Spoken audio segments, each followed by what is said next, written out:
No, Mr. B. Oh, I've already told you, you can't have the rest of my Easter chocolate. Oh, now, buzz off. Oh, hello everyone. Well, I didn't see you there. My name's Gruff, and I'm here to tell you the story of Little Red Riding Mud. What? Oh, it's Little Red Riding Hood. Oh, well, I'm here to tell you the story of Little Red Riding Hood.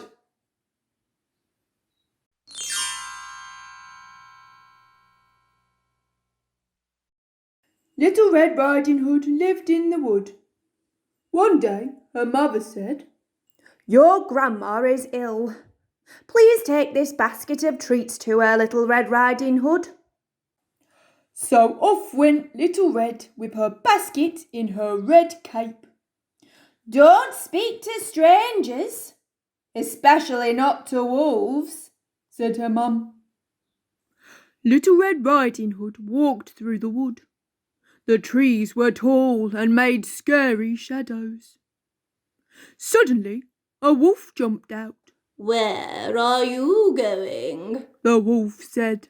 "I'm going to give my grandma some treats," said Little Red Riding Hood. "What a sweet child you are," said the wolf. "Why don't you go and pick your grandma some flowers too?" With that, the wolf left Little Red Riding Hood happily picking flowers. Little did she know, the wolf had raced ahead to her grandma's house.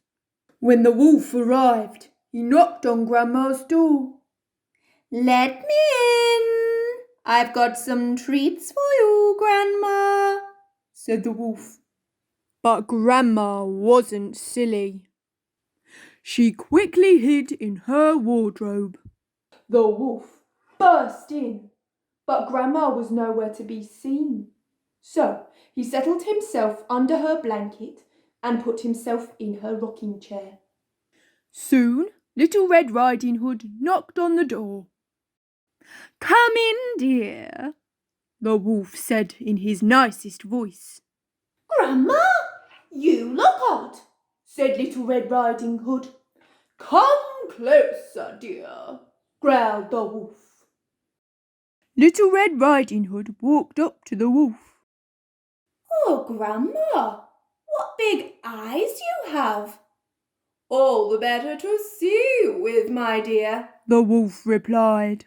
Oh, Grandma, what big ears you have." "All the better to hear you with, my dear," replied the wolf.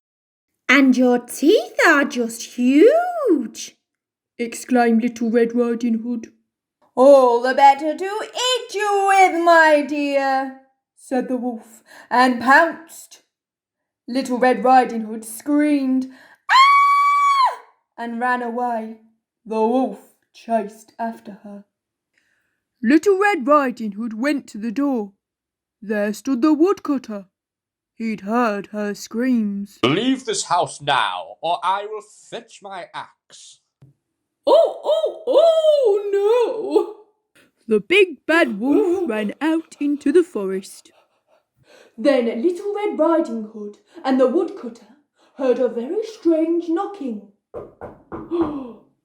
They opened the door, and there was Grandma.